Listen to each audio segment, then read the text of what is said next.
From Hollywood, it's time now for... Johnny Dollar. Welcome to Hollywood, Mr. Dollar. This is Darrell. Darrell? Jim Darrell and Clark Insurance. We wrote up the Palmquist policy. Oh, that Darrell. For a minute, I thought maybe... Yeah, everyone does. About the policy, understand you're worried about it. National Underwriters is. They asked me to take a look. Come on over and help yourself. It's a simple enough policy. $100,000 coverage on both Dr. Carl Palmquist and his wife. It's that double indemnity clause I'm interested in. Becomes effective the end of this week, doesn't it? That's right. Why? What's wrong? An anonymous letter sent to underwriters. Kind of hints that somebody's going to try to collect.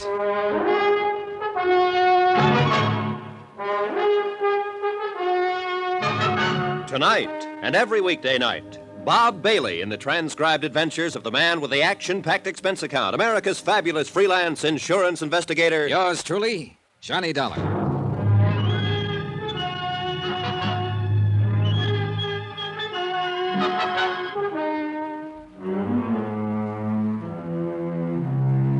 From Special Investigator Johnny Dollar to National Underwriters Association, 1180 River Road, Hartford, Connecticut.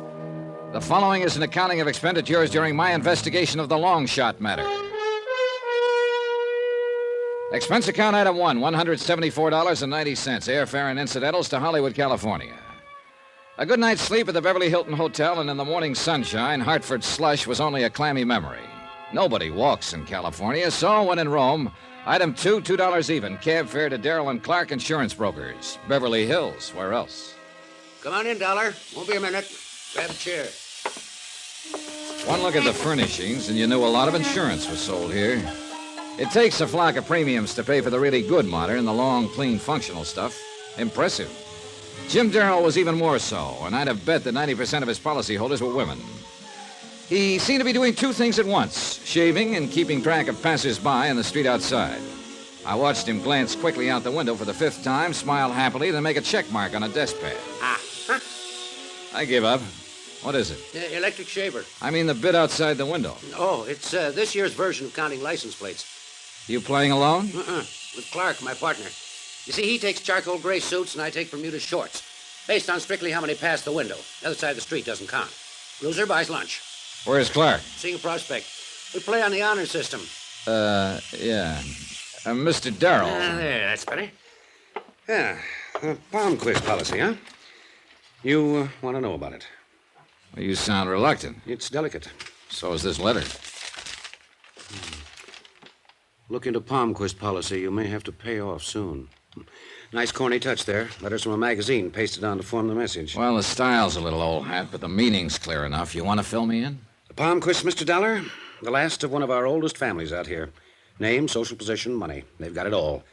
That's why I'm not too impressed with this little, communique. You were telling me about the family. Palmquist's a doctor, an important one. Six-dish, to the manner born. Complete with iron gray hair and distinguished bearing. A, knows what he wants type of man. Has a tremendous practice and still finds time to go hunting about 2 months out of every year. And his wife? Invalid, confined to the house. A huge house, by the way, out near the beach. And there's a son, Eric, 25, who lives with them. That's the family. About the policy, Darrell. Simple enough. 100,000 straight coverage on both Dr. Palmquist and his wife. And the beneficiaries? Only one, the son, Eric. For both? For both. That's a pretty pointed grunt. Why not? I was thinking of the double indemnity clause that'll be effective in a few days. That's what I thought you were thinking. Well, let me have a couple of addresses, will you? The house at the beach and Palmquist's office. Sure. The office is only a few blocks from here. And, Dollar, please be tactful, will you? Those premiums, they're so lovely. Well, the way to make sure they keep coming is to keep people healthy. Yeah, I guess you have some. Hey, what do you know? Another one. What? Bermuda shorts. Oh. That puts me 3 up. Clark's going to scream like an eagle when he pays that lunch check. Today we eat at Romanoff's. I walked the 4 or 5 blocks to Dr. Carl Palmquist's office. It was easy to find. You just look for the most expensive building in the most expensive part of Beverly Hills, or as the natives sometimes call it, Lootville. As I turned into the entrance, a young executive type brushed past me on the street. Suit? Charcoal gray. I hoped he wouldn't pass Darrell's window. Dr. Palmquist's office was all it should be. Tasteful, quietly lush, the kind of place that made you wonder why he didn't live right there. The nurse who came forward did nothing to destroy the thought. Blonde, complete with doe eyes, retrosé nose, and a figure that floated. Great medicine for the sick. May I help you? I'd like to see the doctor. Do you have an appointment, Mr. Dollar, Johnny Dollar. No, I haven't. Dr. Palmquist isn't in right now. Well, what time will he be back? Well, he has a 4:30 appointment. Suppose I show at 5, then, Miss... Lund. Steffi Lund. Miss Lund. 5? I can't promise anything, but you might try. Oh, I will. I'll try like mad.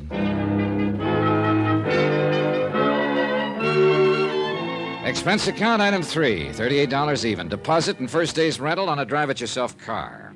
And driving it out along Sunset Boulevard was delightful. I had no trouble at all getting into the California spirit. I pretended that I was a movie producer going home to his starlet wife. I found the Palmquist house on a quiet dead-end street high on the Palisades overlooking the Pacific. Darrell was right. It was huge, a single-story farmhouse that seemed to ramble endlessly.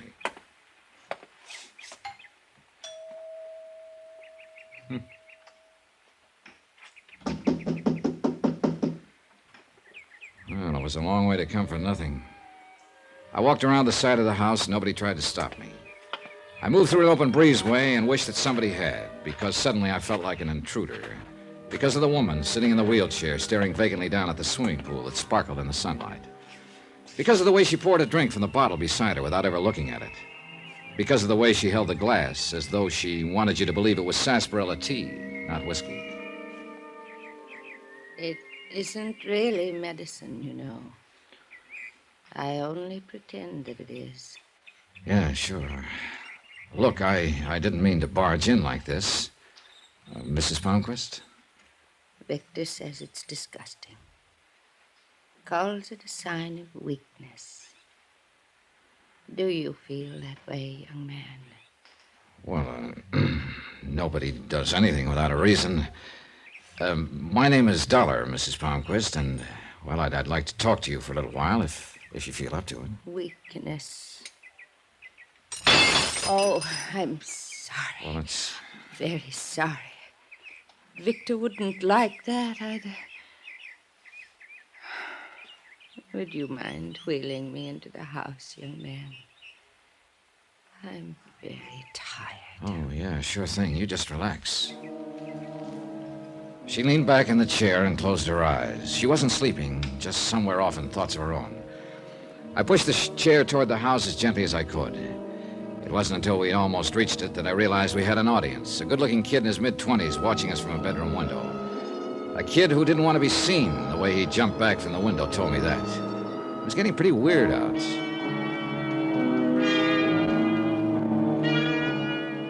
Inside the house, I wheeled Mrs. Palmquist into a large living room. Gently, patiently, I tried to get her to answer a few questions, but I got nowhere. She wasn't rude, just secretive, smiling, and very far away.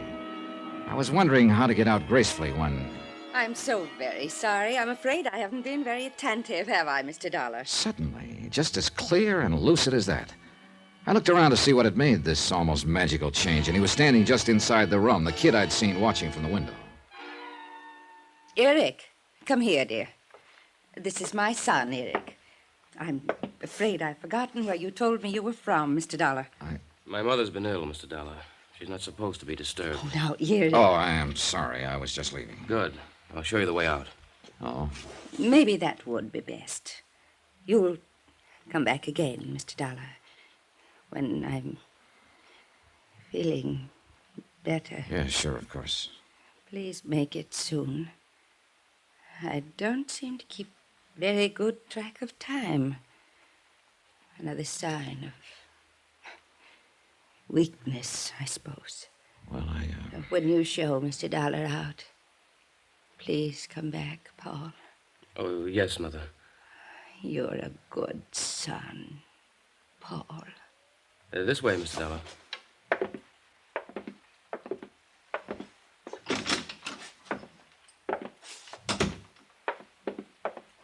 What do you want here? You can see she isn't well. Yeah. It didn't take you long to go from Eric to Paul, did it? She is not insane. You hear, Mr. Dollar? I didn't say she was. Now, why did she call you Paul? Paul was my older brother. He died 3 years ago. That's part of why she's like she is. A small part. Oh, I'm sorry. Nobody's asking you to be. Just don't come back here.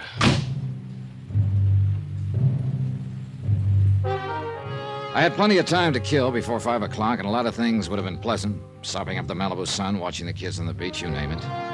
But instead, I settled for a visit with an old friend, Lieutenant Berry, homicide. I wasn't just being social. Pretty sneaky, as a matter of fact. The anonymous note which underwriters had received intrigued Berry, and he promised to have it gone over by the police lab. At 5 on the dot, I was back in Dr. Palmquist's office. Hi. You're a punctual sort of patient, Mr. Dollar. Yeah, I used to get gold stars for it at school. Well, I'm afraid Dr. Palmquist doesn't get one. He called just a little while after you left this morning. Oh? Said to cancel all appointments for today, that he wouldn't be in. I'm so sorry. Yeah, so am I. I would have called you, but I didn't know where to reach you. Oh, sure, that's okay. What about tomorrow? I can give you an appointment at 10. How's that? I'll be here. Thanks. Mr. Dollar, would you like to give me some information now? Like what? Medical history, previous illnesses, complaints, the usual thing. Saves time in the morning. Well, why don't we wait till tomorrow, in case Dr. Palmquist decides to play hooky again. There's one nice thing about this job. You get around so much you learn to pick up local habits without even thinking about it. For instance, that evening, I had a leisurely dinner, then took in an endless double feature. All without ever once getting out of my car. Drive-ins, you know. It was well after midnight when I got back to my hotel, feeling a kinship for bus drivers everywhere. I headed across the lobby, ran smack into Jim Darrell as I rounded the cigar stand. Whoa! Dollar, where have you been? Well, hi, Darrell. Hey, who wound up paying for lunch? Listen, I've been trying to get hold of you all night. Where were you? Dinner, a movie, the wildlife, huh? Well, don't look that unhappy. I didn't do anything illegal. Somebody did. What? Hey, what is it, Darrell? What are you talking about? Mrs. Palmquist. Dead. Shot to death a couple of hours ago.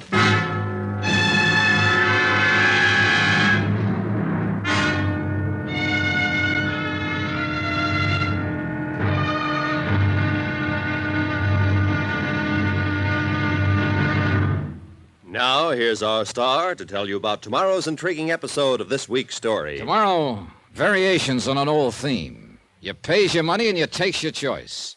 But no matter how you pick it, it comes out murder. Join us, won't you? Yours truly, Johnny Dollar.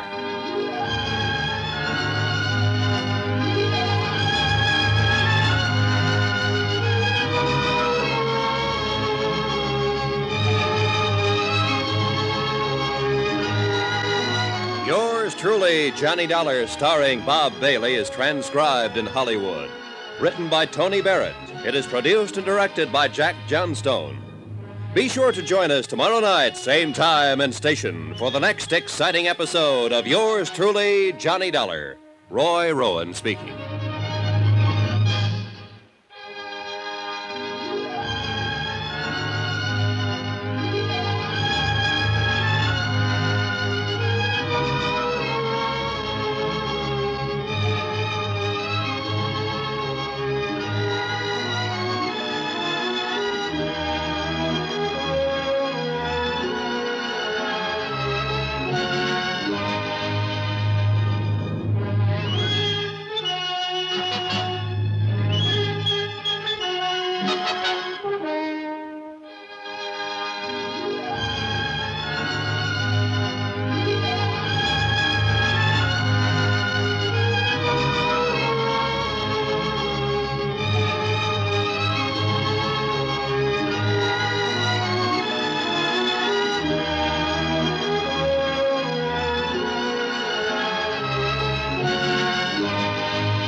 You've been listening to the OTR Gold Network. Find more classic radio at otrgold.com.